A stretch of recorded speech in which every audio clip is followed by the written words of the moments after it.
My name is Brian Tracy, and I'm a professional speaker and management consultant. And I want to introduce you to my good friend, Linus Okori. Ladies and gentlemen, please make welcome Dr. Linus Okori.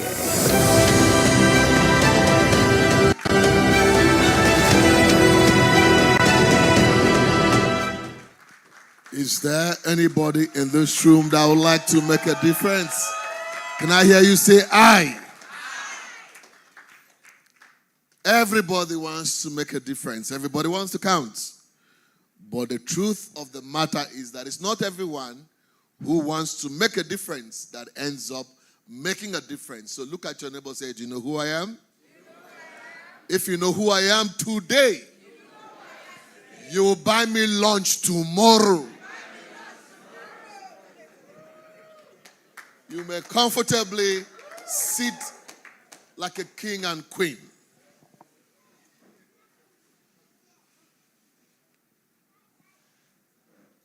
Let me first of all thank our great pastor and the leader of this great congregation for inviting me to share my thoughts with you. I celebrate his lovely wife, and well done for the work that you are doing. Well done. You are in two worlds. So you are in the world of doing God's work. You are also in the world of impacting the marketplace. Two dimensions. So today, my work is very simple. I'm doing a work that is critical for your taking a place in the marketplace. Right? So I'm not preaching. Is that okay? There's a lot of preaching in the house. He's capable, right? Good. So who is ready to run with me?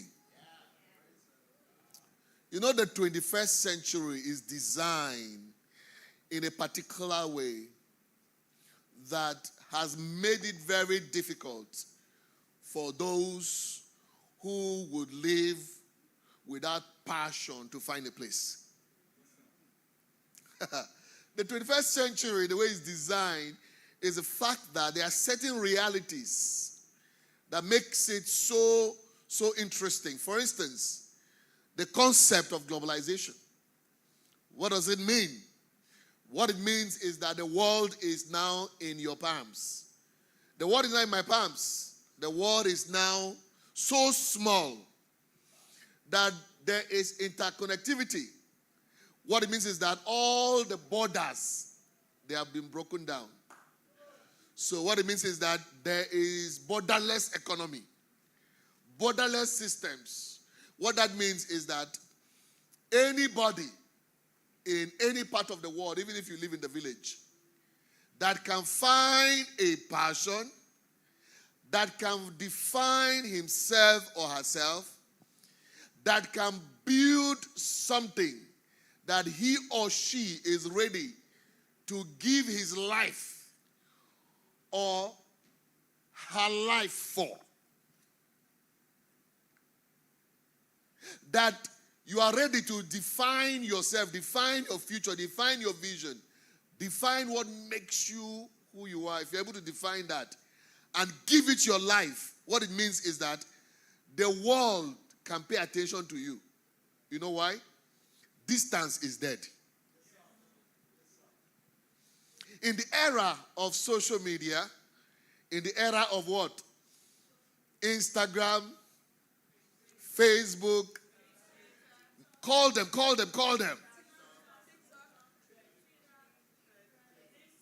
Whatsoever that it is, in this type of world, right, what it means is that the moment you find yourself, you know what it means to find yourself? The moment you are able to identify the why you exist. There is a why. You know there is a why. There is a why you exist.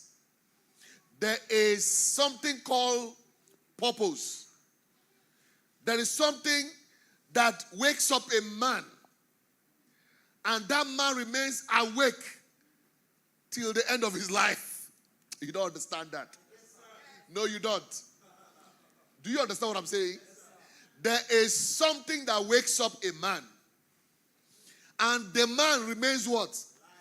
Awake. Until what? The end of his life. That thing is called what? Passion. When we were small, when we were young, when we were growing up, each and every one of us, we had dreams. Is that correct? Beautiful what? Dreams. We had so much of beautiful dreams. We were thinking about accomplishing so much. If I wanted to take over the world, in our innocence, there was real passion in our soul. Some of us could write. Some of us could dance. Some of us could design. Some of us could create things. Some of us could invent things. In those periods, our imaginations were running wild. We were on the path of our real passion, what we were about. And suddenly, Nigeria happened to some of us, to most of us. Right? To what? Nigeria happened to what? Which means that the challenges that are existing in the realities of our environment began to warn us. Be careful. Be what? Began to warn us. So instead of us holding on our dear dream and visions and passions, what did we do? What did we do? We modify. Oh my God. Modification. That's the first thing we did. We began to do what? We began to gradually do what? We began to jettison what makes us happy.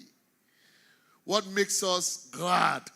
What makes us, when we look at the enormous work that we've got to do to be able to push the agenda of our passion and visions, we say to ourselves, it's better that we just be earning salary in every Monday morning, going to do work that we do not have any passion for. We're afraid to even wake up to go to work because we have lost that passion. We have lost it completely. I want you to imagine how people create a difference in their world. There was a day nobody has ever heard about anybody called Mark Zuckerberg. Has anybody heard about him? Nobody heard about him. This man was somewhere cooking something that was his what? His life and passion. Locked up himself, was doing the work. Was what? Pushing, stretching. Some people called him foolish. Some called him time waster. Some called him daydreaming. Some called him what? All manner of names. In fact, let me even announce to you. And those who were seen dancing were thought to be insane by those who could not hear the music. Frederick. Did you hear that? So those who were what? Those who were seen what? Dancing were what? Thought to be what? Insane by those who could not what? Hear the music. Do you understand that? There are people like us. Linus Okorie I woke up one day, many years ago. I was only 19 years old. And Gotney was born. The organization I run today was born at 19. I woke up one morning and I read the book of Nehemiah.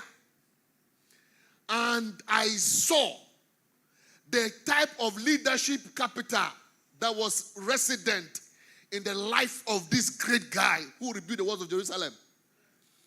When I saw that, I began to take note. I began to study the dynamics of the leadership capital that he was dealing with. He was in possession. I saw how a man left the king's palace in discomfort for the pursuit of the bigger picture. I saw the mobilization process.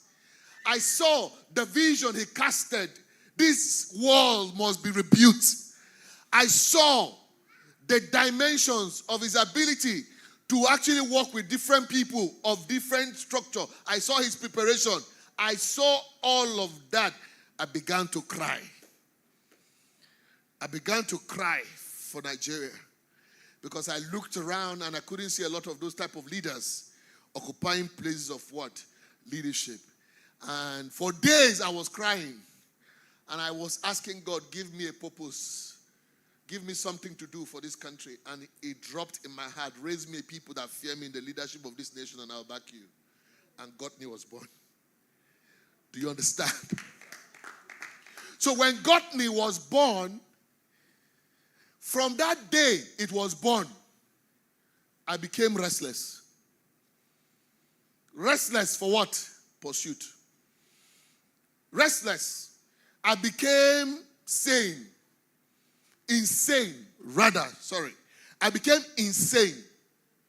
Everybody who saw me thought I was crazy.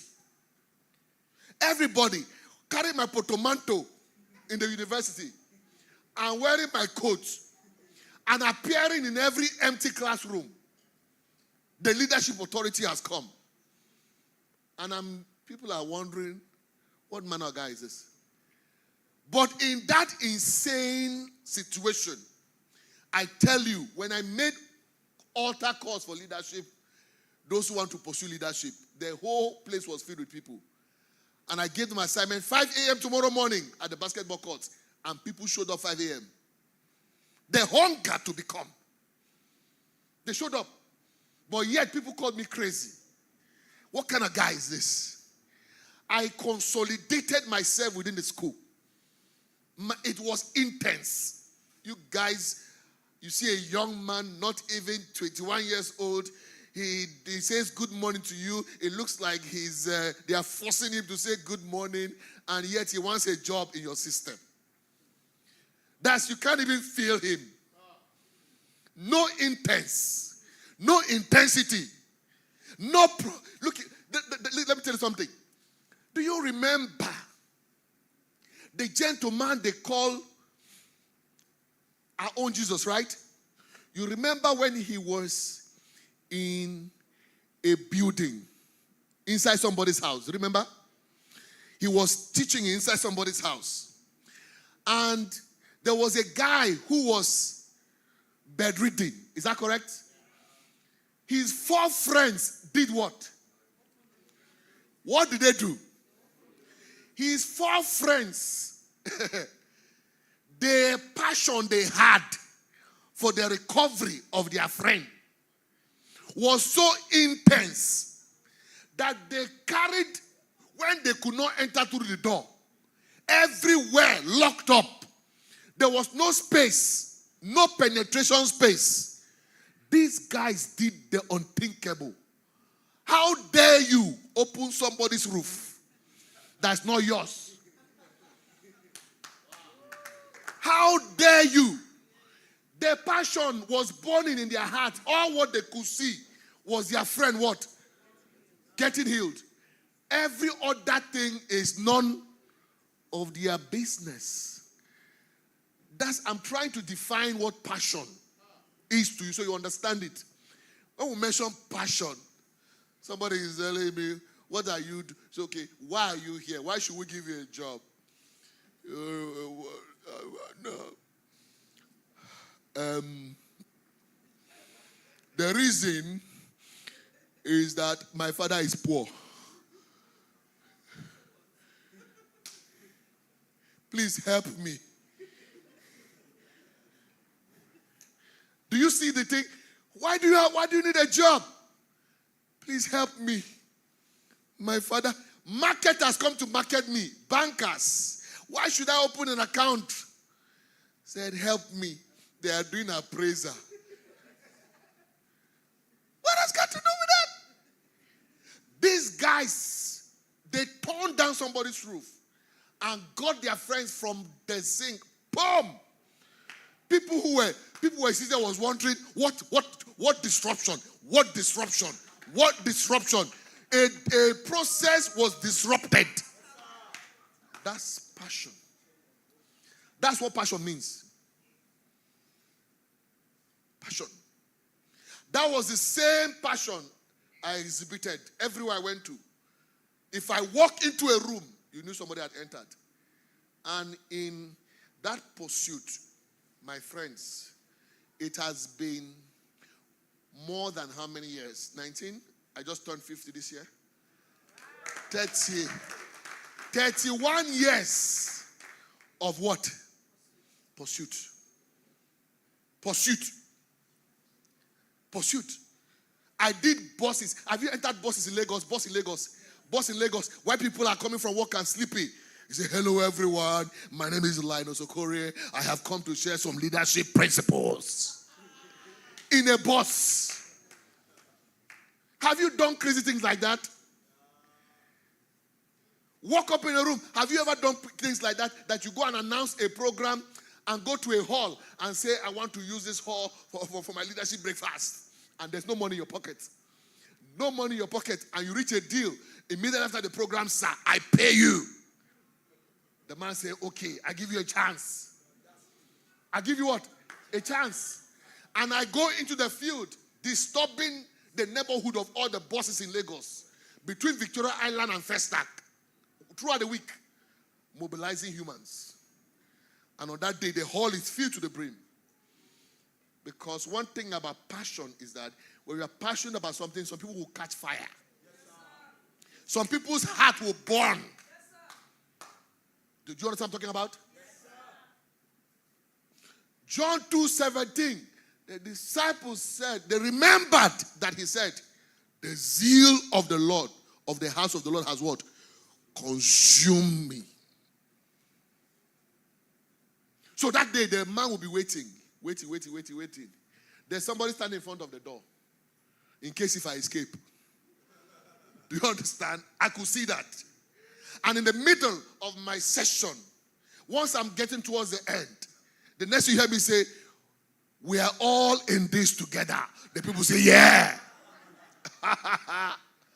And then I break it down. And, and then I say, that we must raise this to get this place sorted out. They say, yeah. And somebody says, 2,000 going. The other person said, 1,000. 700 naira. 500 naira. By the time we are done, the money is on ground.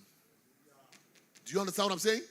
As the money is on ground, the person that is at the gate collects the money and moves. We did that for many weeks until confidence restored. There was nobody standing at the gate anymore because we have proved the fact that we are reliable. We live in a world where people wait until all things become equal. My brother, you say, I'm a passionate man. We're waiting for the money to arrive. Who says money arrives first? Who says that? No. The vision comes first. In this 21st century economy, because we are living in a globalized world, our competition is no longer local, our competition is international. And because our competition is international, we're no longer competing only amongst ourselves. We are competing amongst the very best in the world. What it means is that today, as I'm talking to you, the company that wants to become the best in a sector, what it means is that whosoever that is driving that company must become restless and it must become a daily affair, that the person must become creative so much that every day production must happen. If productivity doesn't happen every day, if they say let us relax for one day, what happens is that that business will be on the back seat because the marketplace does not respect six packs. The marketplace does not respect fine face. The marketplace only respects value creation. And I have never seen anybody who creates sustainable value who has not first developed passion that is extreme for something. That's why I normally would say if a man does not have a purpose for waking up, sleeping becomes what? Interesting. So, you are enjoying sleep. You are enjoying sleep. When you begin to enjoy sleep, what it literally means is that people like comfort. Have you noticed that? How many of us know comfort is good? People like what? Comfort. So people play all their lives. In a generation that there is a race of nations, nations of the world are stretching, are running back and forth, and to be able to find themselves as tops. Nations are competing for the space. There's global competition going on right now. Individuals who understand that same message are stretching themselves beyond the limit to find themselves a place for the future. But what are we doing? Majority of us, we are lost in the negative impact of technology. We are lost in the usage of these tools that were supposed to be advancement for us. We are lost. Every day we spend hours on Facebook playing. Right? Playing. Instagram playing. Hours. Even at work. Hours. And we expect that we would impact our world. How? Pain that was supposed to be a stimulator for growth we avoid. You don't understand. Anything that is discomforting, what do? We run away. So that's why the difficulties of the nation is holding people right somewhere in the jugular. When you are not prepared and there's difficulties, what happens? It overwhelms you. But I want to let you know that as we were growing up, growing up, we lost our passions. We lost our passions. Our passions disappeared. We now started doing what is popular. Do you understand? So any business idea that is popular, what happens? You delve in. So your passion becomes what? Lost. Any system, once somebody has done it, copy, boom. Do you understand what I'm saying? Everyone began to do whatsoever that is easy. Copyrights. That's what we're doing. But guess what? The reality is the fact that if you take a fish, you know fish, take that fish outside water. The beautiful fish you see swimming, take that fish outside water and you motivate the fish. Be the best. What did I say? Motivate the fish and tell the fish what? Be the best. Be the best. Expand. You have the capacity to make a difference. The fish is struggling for life. You say, go. Lay your hands on him as a pastor. May the Lord move you. That fish is on the path to death. Because that fish no longer is in a place of what? Thriving. Do you understand? So, but if somebody who is an expert, who is around the corner, who have sighted the fish struggling, and that person knows the situation at stake, what that person simply does is, hey, wait a minute, you guys are not doing the right thing. Take this fish, put that fish back into the water. You see the glory of the fish restored. You see the fish do what? Come alive. The fish start doing some styles, some dynamics. Have you seen dolphins before? They start giving you performance. They go up, boom, bam. You guys don't know we're the best in what we do. We're number one in what we do. So he's not saying it, but his production is outcomes of his doings are felt as a result of what? He's been reinvented. Do you understand what I'm saying? Because it's easy. Because it's already on its path. So passion, that place, those ones who have lost their passions, they have lost. I want to let you know, there's hope.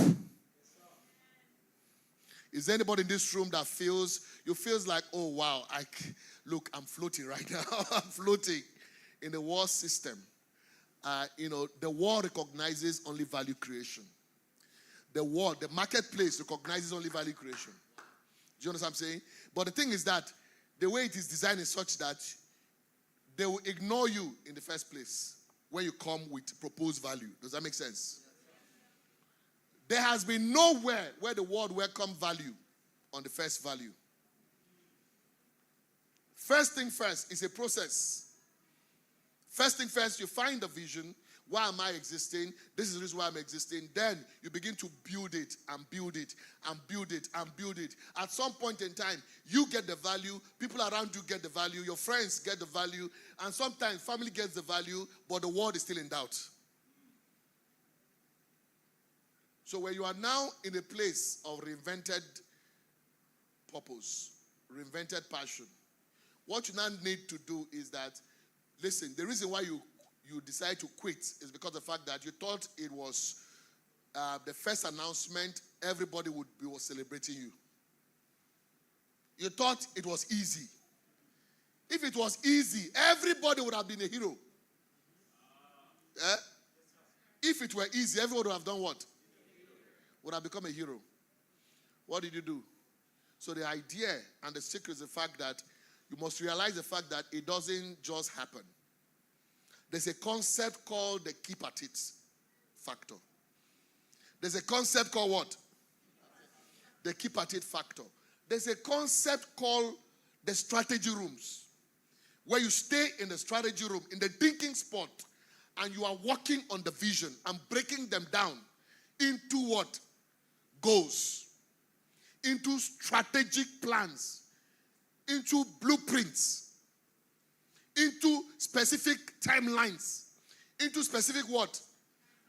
Deadlines, timelines. Your job is to be able to break that vision into a value proposition. It must be converted into an instrument that the marketplace can recognize. The marketplace can only recognize products. Do you hear me? Until that vision is converted into what? Into what? Products that can be engaged in the marketplace, or service, as the case may be. The marketplace can only recognize that. So you spend all these years building, you stay the course. But the day that you come into the marketplace just experiences your value. What happens? Automatically, it looks like you have just arrived, but you have been there. Do you know how many years I have been pushing? Sometimes I move into an office. I say, I've come to teach you guys leadership. They say, what is leadership? What's leadership? What's that? I said, leadership is, they say, my friend, get out. What do? I carry my what? My portmanteau. I moved to the next place. I shake it. I come back and my first cousin tells me, my friend, go and get a job before you die of hunger. He loves me. Some of us have been loved out of our passions. They have given us free house to stay. So you know what I did? I carried my kaya and moved out of his house. I said, if I stay in this house, my vision and passion will be locked up here. So I moved. Stay away from that environment where they discourage us from the pursuit of our vision. So if once you are beginning to reinvent yourself, the first thing you must do is to create the environment. Do you get what I'm saying? The environment of what? Positivity. The environment of what? That only those who speak to your vision can stay in that environment. Does that make sense? An environment where they can fan what? Your vision. An environment where people can inspire you. An environment where everything is, in fact, do you know that the ear of the leader must taste word like the mouth tastes meat? You don't understand that. The ear of the leader must taste word like the mouth tastes meat. So when people speak into your ear, does it sound like a leader is speaking to me? Do you understand what I'm saying? Is that discouragement? If it is discouragement, what do? Get off my space. Yeah? So, I build a language that defines where I'm going to. Where the guy who doesn't have a nice shoes on, but has a great vision, that has a great passion, is speaking to me. My soul connects to him. In a world where people are what? People are connected to the externals. Men of passion are connected to what is not seen. You can connect to it. And gradually what happens? I say, do this, do that, do this, do that. He passionately reinvents himself. He passionately pursues, builds an environment that is committed to what? To what he wants to hear, that can fan the vision. So I left my cousin's environment. And when I did, many years later, all I heard was, I am proud of you. I'm proud of you. I am proud of you always comes. It always comes. But it will only come when you have shown up in the marketplace with a sustainable value. Remember, they will reject you. Rejections are good. They will stimulate you. Passions, those who have passions, they don't know what rejection is. They are shameless. Do you know what's called shamelessness? Do you know? Do you know what it meant for Paul? You know Paul? You know Paul was unashamed. The day he was on his way to Damascus and he was caught over, that became it, isn't it? From that day onward, his passion, was what drove him? Shameless. He said, you can come in, you have a vision, you put your hand in your pocket, you're packaging. What are you packaging for? You're packaging. We're doing well here. We're doing well here. No. Passion. Passion. Passion. If you are passionate, everybody around you will know you are. So do not allow your fire to go out. Did you hear me? Spark by irreplaceable spark in the hopeless swamps of the not quite, the not yet, and the not at all. Do not let the hero in your soul perish in lonely what? Frustration. For the life that you deserve must come to you. Life is too short to play small with your talents. It's too short to play small with your talent. As you are reinventing yourself, the primary thing that you must do that is critical for me is that you must begin the process of deliberately creating a learning system. Have you ever seen anybody who has become great without a learning system? What is a learning system? So you must create a framework that says, I know nothing. I do what? And you lock up yourself in the learning because a learning system stimulates. Sometimes I'm in my library and I'm studying and I hit on a nugget. You know what I do? I jump out of my study and I'm dancing. Dancing for what? The light that has come. Because I know that light, when I put it in the marketplace, you know what's going to happen? There's going to be a lot in my pocket. My brother, there was a time I did this for free for many years. For free. Just to do what? Build my what? My credibility. Because it was passion, even if you don't pay me, I'm happy. Have you understood what I'm saying? That was what I was doing. Passionate for, like, everywhere I went to. Just invite me, I come and go, and I go. But I was building capacity. I was building credibility. Guess what? I return in that place of study. I find new value proposition. I build on it. I already know that this one, if I take it to the marketplace, oh my God, when I release it, there will be an outcome. And that outcome is increased what? Which means I have monetized what? My passion. You guys don't understand what I'm saying. So, what does it mean? In the place of study, the Bible says, study to show yourself. A workman who, but rightly what? It's not just Bible they're talking about. They are also talking about concept upon concept, present upon concept. Let me tell you something. They are talking about tearing down biographies of the people you want to live after. There are people that have gone ahead of you, isn't it? So you want to play in the tech sector. That's your passion. Aren't you getting ready? By now, you should be tearing biographies of those, whether they are Christians or what? Non-Christians is irrelevant. So somebody will be saying, I'm a holy man. I'm a holy man.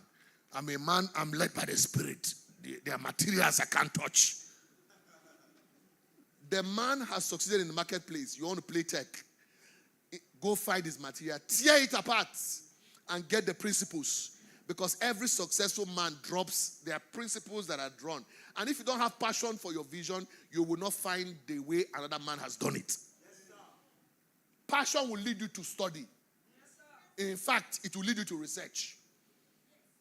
Say, I want to become a financial player. And you have not studied why banks are failed. You have not studied the dimensions of those who have built banks globally, not Nigeria alone. You have not studied it. You want to be what? The day Indians find out that Indians were already gifted. Majority of Indians are gifted in their minds in the tech sector. Does that make sense? They have capacity to play it in the tech. Government found out that this look. So we'll create environment for our people to what? Emerge easily in this sector. Hardware, oh my God, they did what? They set up what to call Indian Institute for Technology in the 1950s. And they set the rules. Even if your father is president, you can't call to say, I want my son to get admission. Do you know what I'm saying? They created the system. And from primary school, those who are passionate about technology were already planning as a goal to enter that institution. Their grades were worked on to enter that institution. They were working hard. And when you enter that institution, you come out. Some of them went overseas to continue to play in the big leagues. They won scholarships as a result of that everywhere in the world. Fast forward. Today, is there any Indian company that doesn't have first? Is there any global company that doesn't have an Indian as number one, number two, or number three? Brain drain has become brain gain. What are you talking about? There's what we call personal research There's what is called institutional research. There's what is called national enabled research. If I were government, I'm going to set up, internet systems at no cost to anybody in every major city. Unleash knowledge drive everywhere. And let there be free libraries on the internet, at least you can reach it. Every city that doesn't have a library that is open to the public is a failed city. Do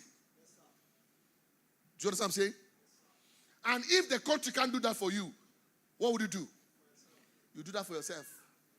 After all, in your neighborhoods, there are systems, hotel lobbies, where you can actually get internet at what? Buy a bottle of Coca-Cola. Sit down there for 3-4 hours. Don't finish it. Be what? Be sipping it and walking.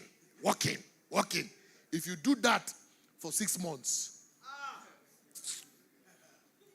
you go and passionately make that proposal. Do you know that there's a way you can passionately write a proposal? Passion. In writing a proposal, that even if you're not there, somebody is reading it, it looks like you're present. You guys are players. I say, I have sent proposals everywhere. And they are not looking at my proposal. How did you write it? I have sought for jobs. And they're not giving me jobs. How many CVs have you dropped? How many? Somebody drops 30 CVs and says, I have tried. That has been done with that passion. If you are hungry for a job, you can drop 5,000 CVs. Yeah. What? You can drop CVs in their thousands. Huh? You can identify the companies you want to work for and break down their systems and processes in your room. And study the role that you want to play. And passionately put the role in your recommendation. Please bring me in. I'll solve this problem. You were not, but you have already studied the entire system. Somebody comes and he wants me to hire him. And I'm interviewing him. And I'm like, what do you know about my company? But he says, actually. That already tells me that candidate is what? A no for my company. Do you understand what I'm saying? It's a no. It's not passionate. I can feel him. Oh dear. Oh my God. I remember that day in Abuja. I was a core member serving at the National Assembly Abuja. And when I was serving here, guess what happened? They announced that there was an economic summit happening in this town. I said, the economic summit, how much was it? 140,000 naira. Who were to attend? CEOs and top leaders of different companies, including social enterprise companies. So I saw myself, okay, I belong to social enterprise company. I put it there. I printed complimentary cards. I put it President, Guardians of the Nation International. I carried my portmanteau and my coat. I came to Transcorp Hilton. I have designed a speech for the chairman of the economic summit. I saw him while they were registering. I said, sir, my name, the way I introduced doctor was nowhere to be found. Linus Okorie. My name is Linus. The way I even said Linus Okorie, said, you know this guy is strong. And I said, I would like to become your personal assistant throughout the process of this conference. The man looked at me. He said, I already have a personal assistant. I said, sir, my own type of personal assistant is conference specific. By the time I finished that presentation, the man just looked at me. He was tired. He just said, so give me a waiver. And he gave me his bag to carry. So I had 2 bags. I carried it, of course, my tag here. And I entered Congress Hall, Transcorp Hilton. And he collected his bag from me. He said, I don't know what you are. Go and enjoy yourself. Now I have access. Are you playing with access? As I had, the first person I saw, I remember was the MD of First Bank. I remember. I have already listened to him on television. You say you want to become a player. You don't watch television. You don't read newspaper. You say, what type of passion is that? What kind of passion? You say you don't know. So you don't even, when you even have access to somebody great, you don't even know who the person is. Greatness might be around you. Out of lack of passion, you don't know who is around. You don't know that if you are pursuing something, you must know the socio-economic realities of your country. You must know who is who. So I approached him. I said, by the way, I listened to your, it was fantastic. And I like, my name is this. I gave my card. He gave me his card. 2 presidents are exchanging cards. Remember, in United Nations, you have what we call big countries like America. But you also have Togo. They are all members of United Nations. What are you talking about? And that's how, that day, I came over 200 complimentary cards. I left the conference with me. Huh? I moved. Who says you can become anything? Pray all the prayer you can. If you don't move, faith without works is dead. If you don't move into the marketplace and prepare yourself, I told you, learning system is the first thing to do. And you begin to see things happen. You were born as well, the responsibility to become legendary. You create it yourself. You have been built to achieve masterwork. Level projects designed to realize unusually important pursuits. So the great men of this world that you see and the women that you see, they didn't just arrive. They gave something. They were all givers of themselves. When you become passionate about something, you give out yourself. Have you ever gone to an institution to say, sir, I want to volunteer at no cost to you? At no cost, I want to volunteer to help you achieve greatness. And they say, we don't have budget for you. You say, sir, forget it. It's my choice. Passion. And Tekuma Evande walked up to my office. And he said to me, sir, I have studied your company, your organization, and I think I would like to help at no cost to you. I interviewed him more. The guy was ready. I saw he has researched me. He knew what I wanted. I said, okay, start. He started work. He was so good that if I didn't give him an allowance, I'm a wicked man. So that first month, I gave him an allowance of 20,000. Many years back. Then he added salt. He was like, I added another 50,000. The next time was any 100,000. I was planning to move to 150 when he came to tell me one day, sir, my dad said I should go and work for an energy company in Port Harcourt. So I said to him, sit down. Sit down. I want you to tell your father that your human capital capacity is high, that you will grow in this industry. Go and tell your dad that I want to increase your salary too. See, my father, he went back. My father said, hey, it pained me that the guy moved. Has it ever pained anybody that you want to move? When you say, sir, I want to move, they say, when?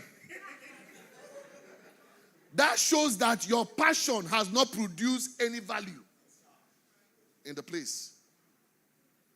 So, there are factors that might steal your passion as quickly as possible. Number one, jobs you don't love. They are passion killers. Responsibility can do what? Can kill your passion. Stressful worries. Vision deficit. If you don't even have that vision or the vision is dead, there's no way you can be passionate. You'll be a dead wood. I'm telling you. So, what do you do? As I begin to run my thoughts, what do you do on a daily basis? Your job really is to learn how to make sure that each day of your life will count. Remember I said to you that you have rekindled your passion, right? You know why you do what you do. You have set the environment. You have set up a learning system.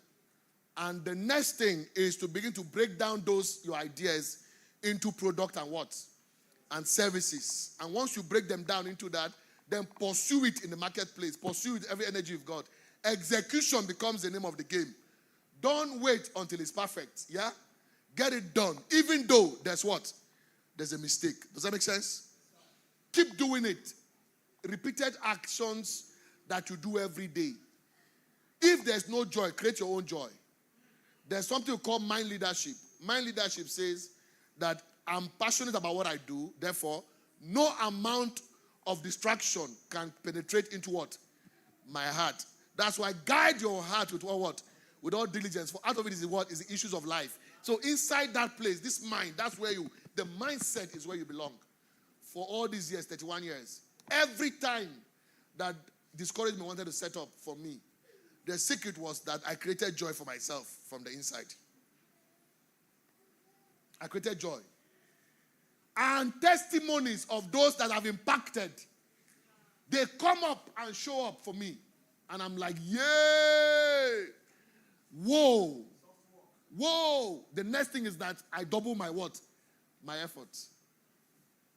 One day I was in Washington and one governor came out of the lift, Nigerian governor, 7. And he said, Linus Okorie, you inspire us every morning on television. You inspire us every morning. You inspire us every morning. As he was saying inspire every morning, he was putting his hands in his pocket and was counting something. In my heart, I said, keep counting. Keep counting. Keep counting. And he brought out $1,000 and he said, this is for you. And I say to you that when your passion starts becoming substantive, start becoming products, services, after a while, there will be reward for it. And the reward is not only in heaven. The reward is what? Is right here. And most of the time, the reward is in the thank yous. The reward, there are some thank yous that come with what? Some pala, according to. That comes with what? With something. There are some thank yous that come with a lot of support systems. There's some thank yous that come to referrals. There's some thank yous that come with all manner.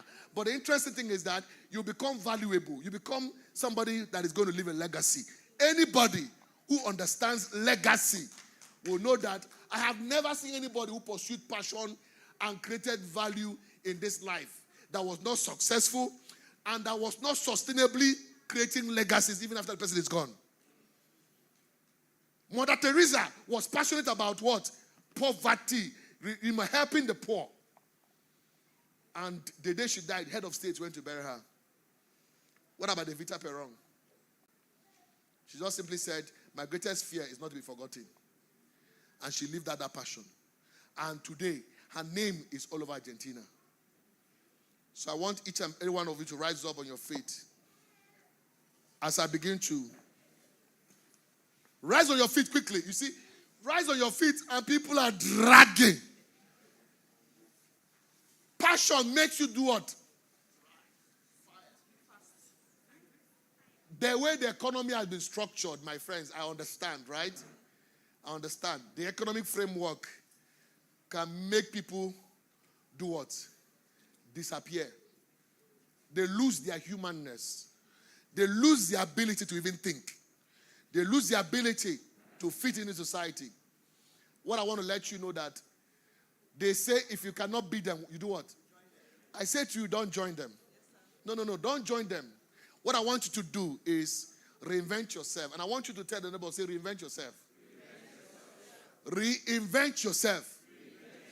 When I ran for governor of Imo State, they chopped all my money. Are you listening to me? Yeah? People walk up to me, Your Excellency, Your Excellency. You are the next governor of the state. And I kept, I was ready. I thought I was going to win. To be very honest, I was very hungry to win. I wanted to win. I wanted to make a difference. I wanted to create a world-class Imo field with endless possibilities. And I came ready. But at the end of the day, I failed forward. As I failed forward, that's my context. Anybody could say he failed. I didn't fail the election. I failed forward. And when I returned back to Abuja, I had two choices. Depression. Do you know what's called depression? Depression, I would have chosen the part of what? Depression. Because my passion for what the work I was doing, the challenges almost ate it up, right? But immediately I reinvented myself. I went to study. I looked at the monies of courses overseas. about 4 courses overseas. John Maxwell, Brand Tracy, John Maxwell, Brand Tracy, and all of those guys.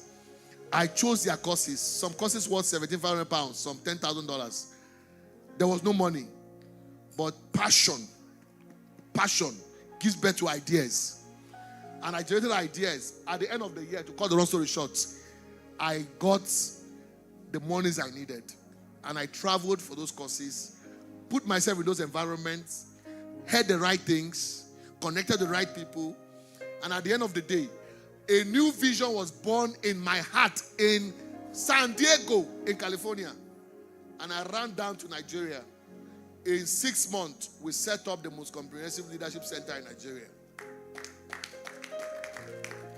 Because passion never dies. Do you hear me? It will wake you up one day. Today, my prayer in this room today is that everybody in this room, your passion will come back to life. Your God-given passion will come back to life. And I want each person to repeat after me. Say, oh God, let my passion live. Put in my heart the original purpose why I was born. Oh God, help me to become the voice in the area you have chosen me. Reignite my strength. Reignite my energy. Drop new ideas in my soul that I will create a learning system. So I want you to say after me, say I. Mention your name. From today, I choose to pursue the original purpose while I was born.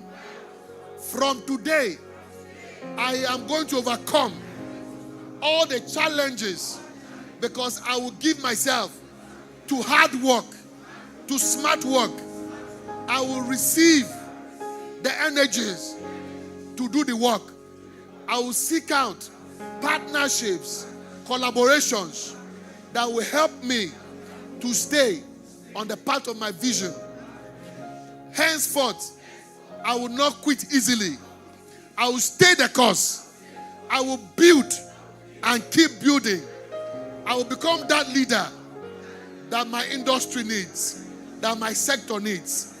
So help me God. Thank you very much.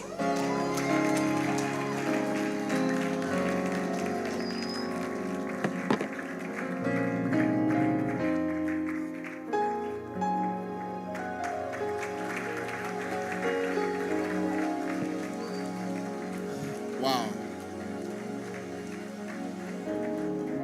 Wow. Please sit down.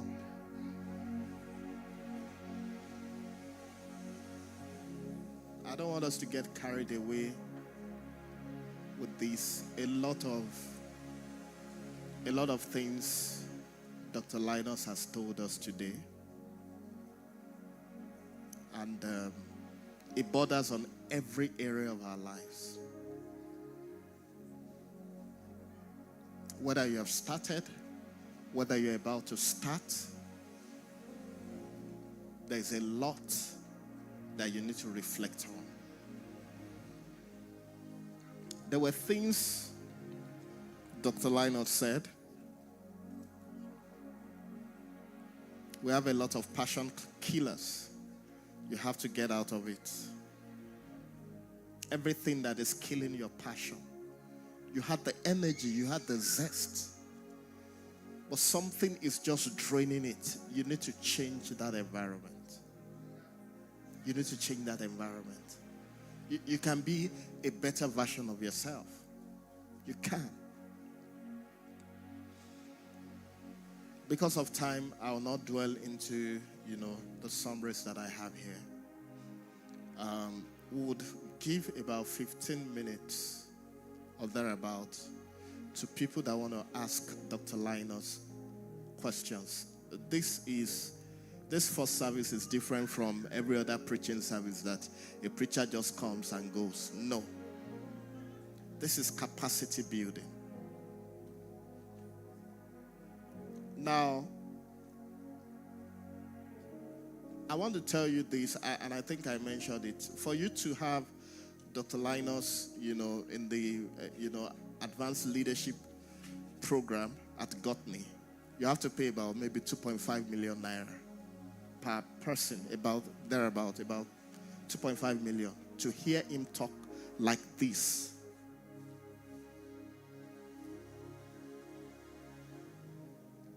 I don't want you to waste this energy. I don't want you to waste this moment. A lot has come to you today. Don't say because I came to church and church is free. You might be missing out on the kairos moment of your life. So a lot has come to us. MDs, CEOs, sit down and listen to exactly what you listen to now. And they take it and turn their businesses around. Exactly the same thing. So you cannot just leave church and let it be, business as usual. Even God will not be happy with you. The lives and destinies that are attached to your life will not be happy with you if you allow this moment to just slide away. It's a clarion call for us. There is more in you that the world is waiting for. It's not just about living your life. It's about the impact that you are programmed to live. And once again, we'll thank Dr. Linus for this impact. I would like, if you have any question, I would like you to quickly write it down. While I, ask Dr. Linus this particular question. If you have a question, please quickly write it down and pass it to the ushers around. We want to make it very fast. I've seen Dr. Linus. Now, Dr. Linus is starting a university. Can we celebrate God for that? He's starting a university. And it's a leadership university, And when I first heard it, I said, I've not heard of a leadership university before, And I saw, the ease at which he said it. And he started moving things in place. And all of a sudden, I was there at the launch. And all of a sudden, I just felt, it just came to me that this thing could be a reality. It's going to be a reality. It's almost becoming a reality. This thing is a real. It just dawned on me. I just saw the trajectory, because so the way I want to ask this question, and I'm sure it's also going to bother on a lot of us. That how does he sit down and just conceptualize? Because when I had it for the first time, I felt that it's not a traditional kind of. I've not had leadership university before. How would they run? Is it only leadership they will be doing? 100 level, 200 level? I just couldn't put my mind. How do you think? I don't know, So he has told us about, a learning system that we should put in place. I've seen him start Gotney. I've seen Gotney how it has evolved. Now a university is starting, and I'm watching.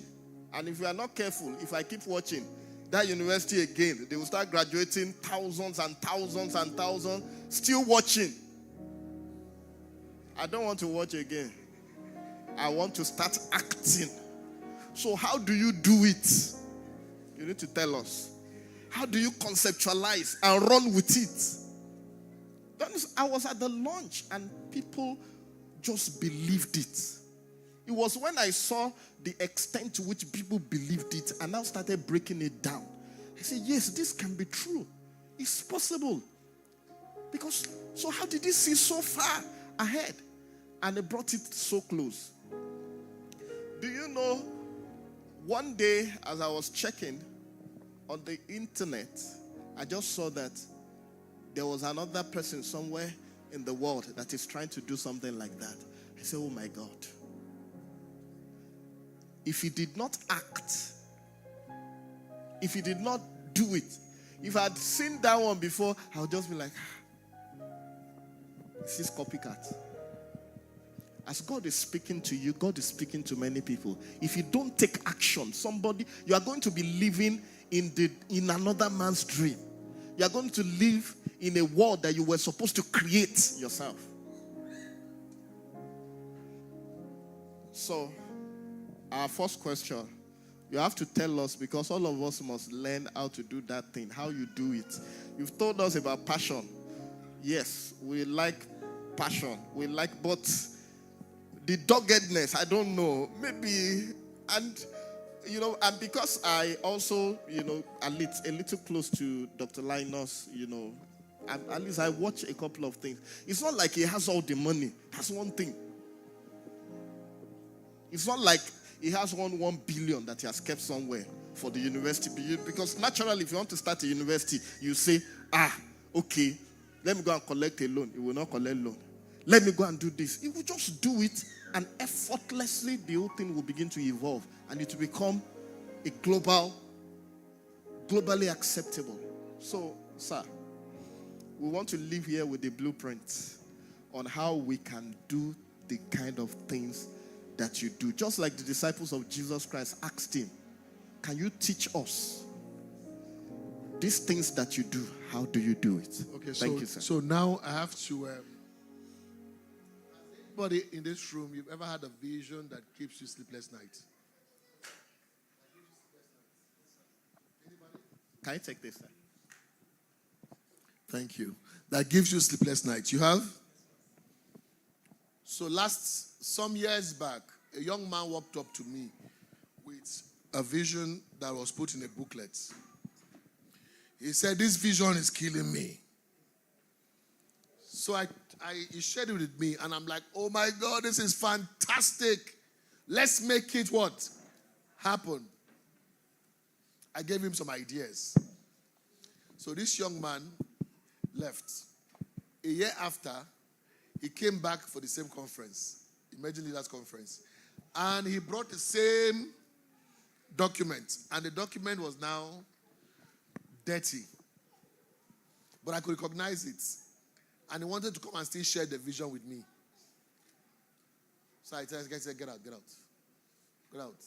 I ask you to take this document and go and do what? Execute it. Whenever you see a vision, one of the most important things that you must know is that there's no vision that the provision is available at. It's just available for you. There's no vision. It's your responsibility to identify exactly what you want to do and create what we call a document, a blueprint for the actualization of the vision. So in that blueprint, you must understand how much will it cost me to execute this. Does that make sense? You must understand the why. Why do I want to set up this? That why you want to set up this, is it meeting a particular challenge that is in that environment? Does that make sense? If it is meeting a particular challenge, who should I approach? Do you understand what I'm talking about? Who is the closest person that brings me to the concept of networking? Sir, one of the greatest problems I have found out is that a lot of young people do not understand how to make connections and contacts. Nobody is an island. Nobody can achieve anything significant by himself. We all need what? Collaborations. But the interesting thing is that there is somebody somewhere in this country who has the money you need for the project you want to execute. Either you know that person directly, or you know that person by proxy. Remember, the idea is to first of all have a blueprint. Something that if somebody gives you access now, you can share that vision with so much passion that the person will feel that, wow, I'm part of this vision. Does that make sense? So what it means is that you cannot just come out today and you want to go and do that big thing like that. What it means is that there are phases in somebody's life. Every vision is what? Is in phases. So what I see happen is that a young man goes, he has not even managed 1 million naira. He says, I have a vision to build something of 10 billion. So when they go to present the idea, what do people do? They say, this guy is unserious. What do? I want you, first thing first, to build a line of credibility. Credibility means that you have started somewhere. This is where you have started. Then you set the next what? The next vision. So people can see it and appreciate it. So clear example is that all these years, all I've done is that I've been building relationships. That's the first thing, sir. I started my journey, so people saw me grow. I have been in people's faces, repeating what? The same message. So over a while, I have moved from my bedroom in Lagos, where I had international headquarters of Gotney, in a room divided by books and bed. And I had managers who were volunteers who were coming to that room to meet with me for decision making. Then I moved to Abuja, where I had my 3 rooms. And one of the rooms was where? My office. And I was still passionately talking leadership like I own the world. Does that make sense? And from there, I went to Maitama. And from Maitama, we got our own building. And from Maitama, we are where? In Jabi, where we are now. And let me tell you, I have always had the vision of a leadership university long time ago. But I never announced the starting of that university at that time, because I know that it needed time to what? Mature. Does that make sense? So you take your time. Now that we have set up the leadership center right now, we have test run it. Since we have test run it, humans are passing through it. In fact, advanced leadership course is now on going to cohort 20. Cohort 20. You've had very top leaders across. They are all part of our community now. That's one course. There are other courses, master class, different things. But the point I'm making is that the Leadership University, we just announced it. As I'm talking to you, I remember the day I was in my office, and the idea of that university, it is time for us to make it happen. Remember, it's been there. And I just went to seek for the land. By God's grace, we have 5 hectares of land today for it. Then I went to NUC. I have the document of the university. The courses we offer, everything is in the documented.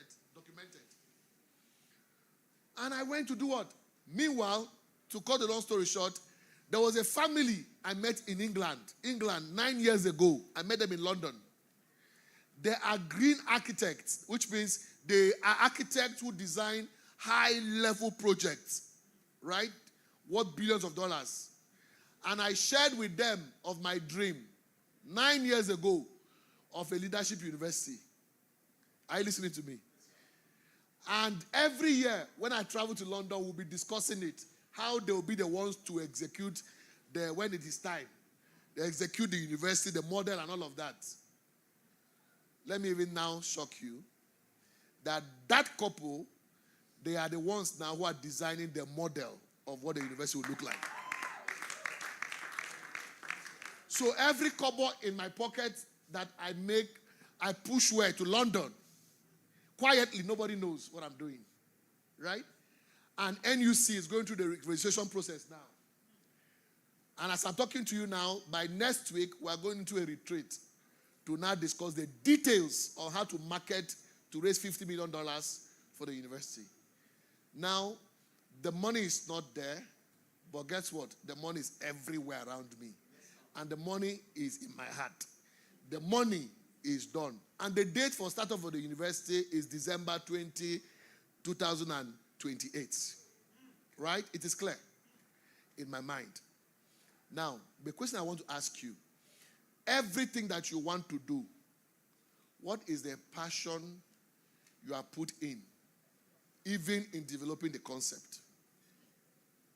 The problem is people rush to fundraising without a concept note that is detailed. Without a business plan that is what? Detailed. They ask you one question, your mouth start running.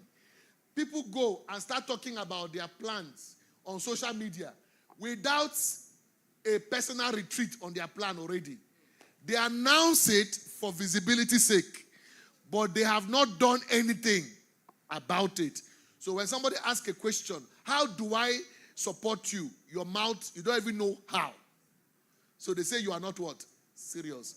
So my conclusion is that start small. Right? Start small. But the key issue is that start building networks around you and sustain relationships. Don't burn any bridge. Every bridge is important. Don't burn it. There's going to be a time where you need them. You come to them with something that is tangible, that you can defend, that you can be sharing the vision and the heart is burning. Do you understand what I'm saying?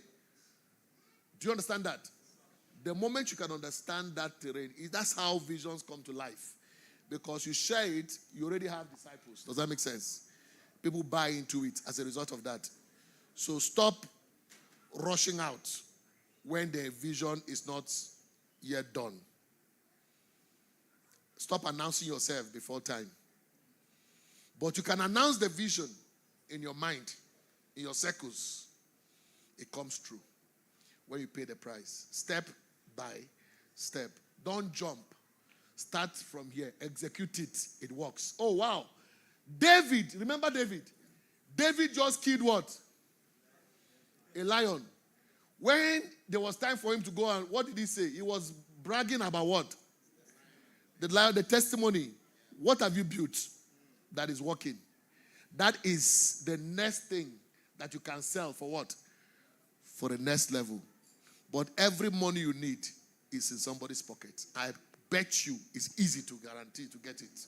It's even in your family. It's even in your community of friends. But the idea is not yet clear. The vision is not yet clear. So you're just jumping around with concept notes that are not tested. That's the problem. Wow. Thank you very much, sir. Build networks. Build networks. Just like Dr. Lionel said, that money that you are looking for is in the hands of someone. And they can give it to you cheaply. It's not even in the bank. It's in the hand of somebody. It's in the hand of somebody. So build network. We have a couple of questions here. The first one, are there actionable steps when you are in the job that seems to be stealing your vision? So I think the question is, are there actionable steps to get out of a job that is stealing into your vision? So maybe this person is an employee somewhere and or the person already knows what he or she wants to do. But this job is sustaining my bills and is stealing into my vision. Are there actionable steps that I should take? Maybe like an exit plan out of what I currently do? Or do I just leave it abruptly? Or are there things that I need to do to phase out of this stage? Thank you, sir. So the idea is this. Passion is killing me. Resign. You resign into the unknown. Uncertainty does what? Catches up with you. And you are done for. That's not how to resign. No. That's not how to resign. Passion should not tell passion, hold on. There has to be an exit plan. Yeah. You tell yourself, okay, you know what? My exit plan is in 5 years. But while you are there, you want to give that organization 150% of your capacities.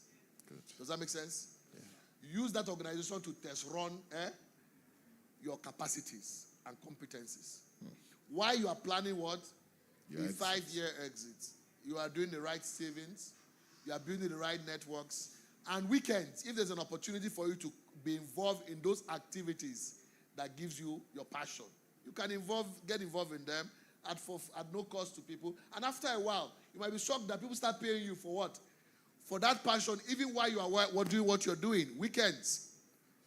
And by the time you utilize the weekend, the problem is that we are in another man's business and we're running our own passion. So if you're not faithful in another man's business, who can give you your own? So why don't you, sir, I worked for Lagos Business School. Yeah. I used to be research assistant to Professor Pat Utomi at the Lagos Business School. And I had a deal to be with him for 2 years. The reason why I went was to understand how the system worked. So what I did was that I gave him 150% of my time. I used to close work at 10 o'clock every night, going to First Stack. I loved it. In fact, I was a research assistant. I added executive assistant. I added political assistant. I added personal assistant. Several things in it. The ones that I was asked to do, the ones I was not asked to do, I did everything in such a way that I would never be forgotten in a hurry. So the day I was leaving, he asked me, where do you want me to put you? Which company in this country? I told him, sir, thank you. This is what I want to do. And he blessed me. That's why up to today, we still maintain a relationship. Does that make sense? So he recommends me here and there. Why? So I had to stay there for 2 years. And when it was time, I had my exit plan. Immediately it was time. What did I do? I moved out and I went to pursue my plan. I knew I would not do. From now on, I was ready to build the thing I was going to build. Most of the time, people do not understand the mental torture of pursuing a vision in an economy that does not work. If you are not ready for that mental torture, if you are not ready for hard work, discomfort, consistent discomfort, if you are not ready, that's why you advise, before you are married, you advise, find your dream early enough. So that as a single man, you will do what? Shoot your what? Shots. And push the stretching buttons. Yeah? I decided to pay the price myself.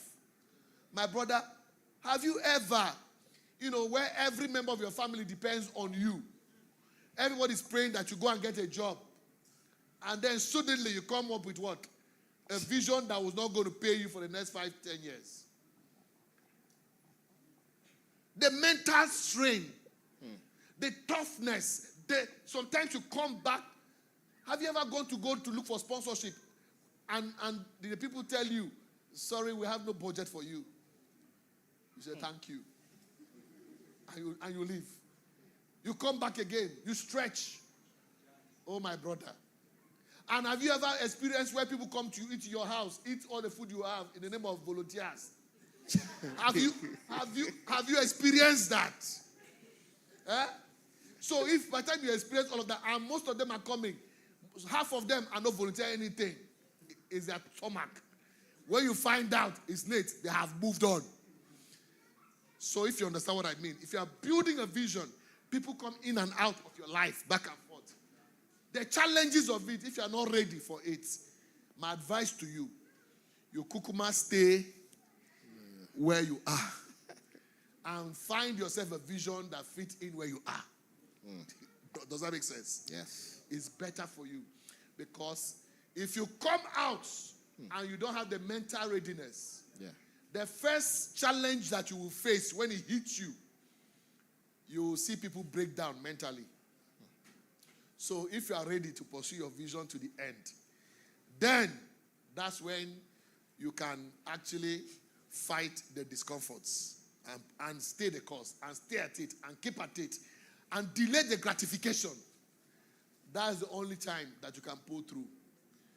It's uncertain, it's uncertainty, it's a road less traveled.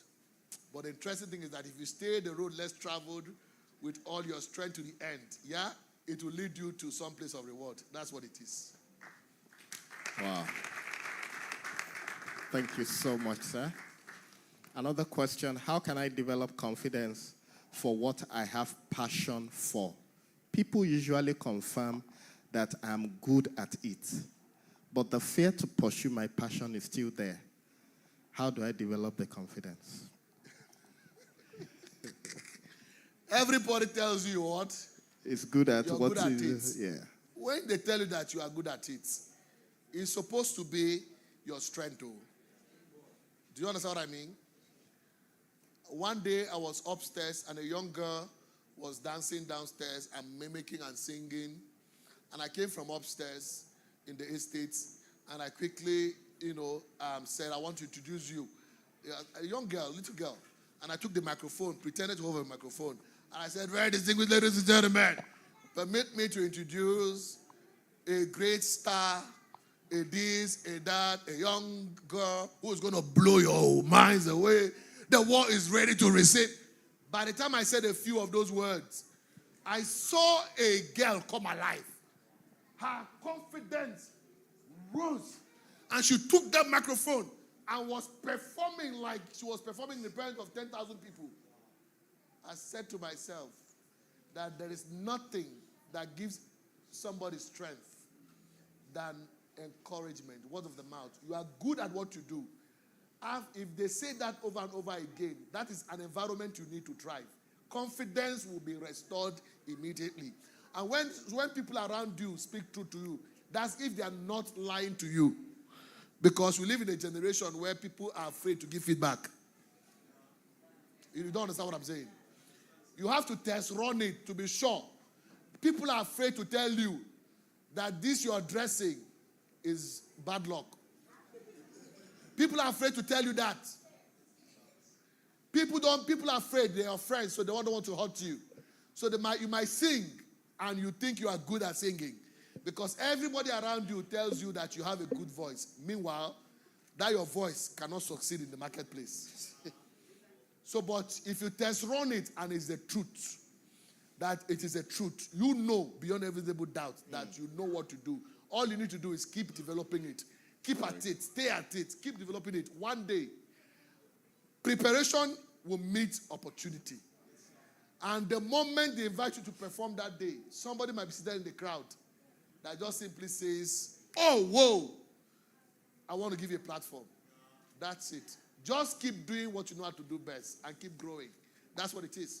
And pursue that vision with a plan. That's what it is. And you will come out, okay? It's as simple as that. Thank you very much, sir. Another question here. We're about to wrap up. I have a passion for helping people become a better version of themselves. Please, how do I start and make people actively involved in it? And how do I remain consistent with this passion? So I think, she has a passion to make people better. Mm-hmm. She wants to know, how do I get people to believe in that vision? Maybe she now needs support system around to believe in her vision, to run with it, just like you get volunteers easily. So I think she wants to know, how do you do it? My concept, the first question I'll ask is, yeah?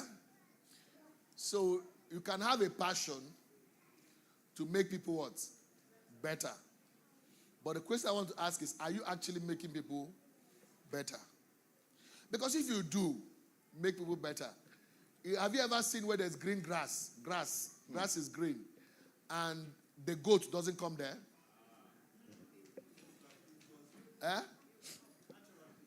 Or cow, cows. Where do cows gravitate to? So the interesting thing is that sometimes we might have a false expectations of us. Does that make sense? We might have a passion. It's true passion, but we might not necessarily have the giftings to exercise that, or the patience and discipline to develop the content we need that will attract people to us. Does that make sense? Automatically, the moment you start making the lives of people better, right? If you notice, people will start gravitating towards you. Some will come and they stay. After a while, if you don't sustain that, what do? They will go, because at that level where they are, they need more. I don't even know what I'm saying. So, if your passion is to impact people and make people better, what you need to do is continue to do what? To do it. Continue, don't give up. And then it's your responsibility to now seek out for people that you want in your team. People will not necessarily come to you because you are impacting them to say, I want to volunteer. Some people are shy. Some people don't have that capacity. Some people are busy. It's your responsibility to now do what? Identify those you want to play specific role around what you are building. And when you sell to them enough and they love it, what happens? They can join you. So most of the time, people don't volunteer because you are impacting them. Yeah. Do they volunteer because you are impacting them? Not. I mean, if you're impacting somebody might come and be listening to you. The person is getting blessed and is going. He has talent. He has something he wants to do. Yeah. If you identify that talent and you call him to yourself and share the vision with what you want him to do, that's how he's a member of the team. Does that make sense? Yeah. That's the way the world works. You must also share the person with the person's value proposition. What do I want you to do in my team? And then the person would either say yes or no. Sometimes they are busy somewhere else. Sometimes they occupy somewhere else. Sometimes they are at that phase in their lives. They are not ready to do that. But sometime in the future they might. Does that make sense? Yeah.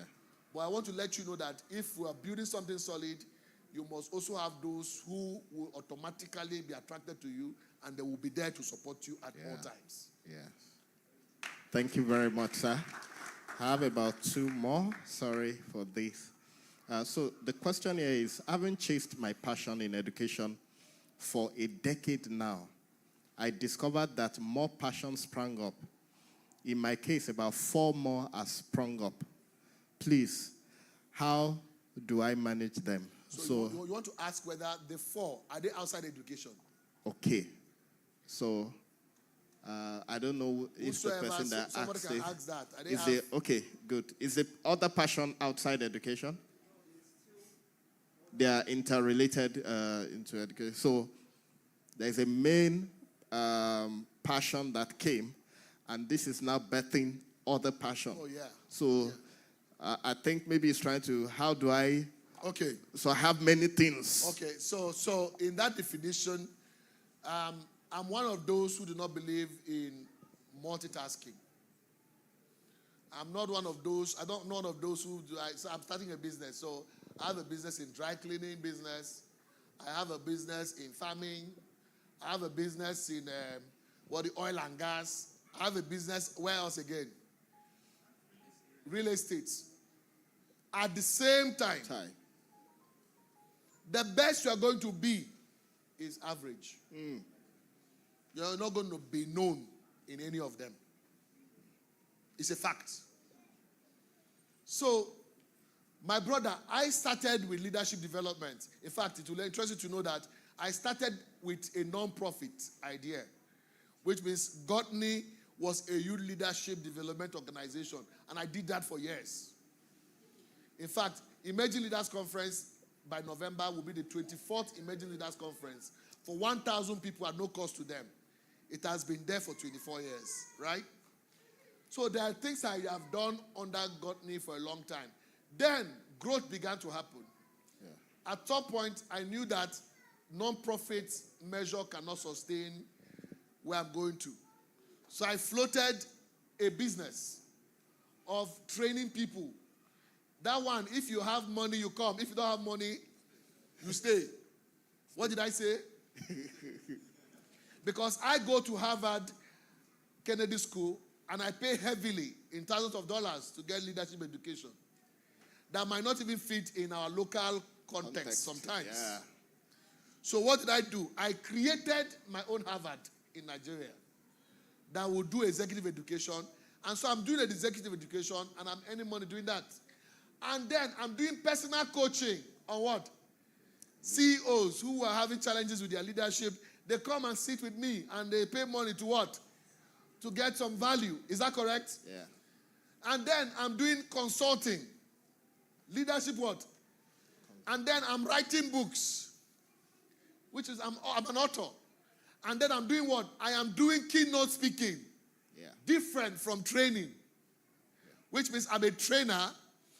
I'm a keynote speaker. Right? And then, right now, I'm also now building a leadership what? University. Now, if you look at all of this, and then I'm about to launch Linus Okorie School of Mentorship, which means I will mentor people for 6 weeks, step by step, on how they can build their ideas to life. Does that make sense? Yeah. And I'm doing that. But all of these things I'm doing. And then I went to run for political office, political leadership, right? Yeah. All of it I am doing. Are they under one segment? Yeah. Yeah. Are they what? They are under leadership. Yeah. So I am deepening. In fact, even in leadership in itself, I have over 60 different contexts of leadership teaching. There's teamwork. There's negotiation. There's strategy. There's execution. All of it are all leadership. Do you understand what I'm saying? Yes. So at the end of the day, am I doing something else? I am doing what? Same thing. It's the same passion I'm running. Yeah. So that's the same thing that you need to do. So if you're in education and there are other breakouts, other things you are doing, it's the same thing you are doing. If you're in fashion business, you are doing fashion, you are doing a salon, you are doing tailoring, you are doing what else again? All is all in the fashion business. So what you are doing is you are building your conglomerate. Does that make sense? Yeah. That's what it means. So my brother, you are doing the right thing. So just ensure that, each of those things, they all have somebody who have the same passion and commitment, who are also driving them while you are overseer. Does that make sense? Thank you. Thank you, sir. I think this last question is someone that is maybe from Imo State and passionate about Imo. And he wants to know how you are able to support the current, governor with your leadership skills. So maybe he has perceived a leadership deficiency, and he believes that how are you helping to make the state to be better off in helping the current governor of the state? Is that person a politician? You want me to answer that? The person wants me to answer is dragging me into politics. So, at every point in time, my job is simple. I'm a leadership coach. So, from time to time, I'm investing resources in developing the leadership capital of those from my states. It's my responsibility. And anytime I'm called upon to do that type of work, I will be willing and glad to do it. Does that make sense? Very good. Thank you. Thank you. Wow. What do we say to Dr. Linus Okorie? Thank you so much. This is real value for our time. There are about one or two other questions, but he had answered them, in the process, so I didn't have to read it out. Thank you so very much. I would like us to just have maybe like a short break of 5 minutes. We're going to come back to worship, and we'll start the second service almost immediately. Thank you very much. God bless you.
Spirit.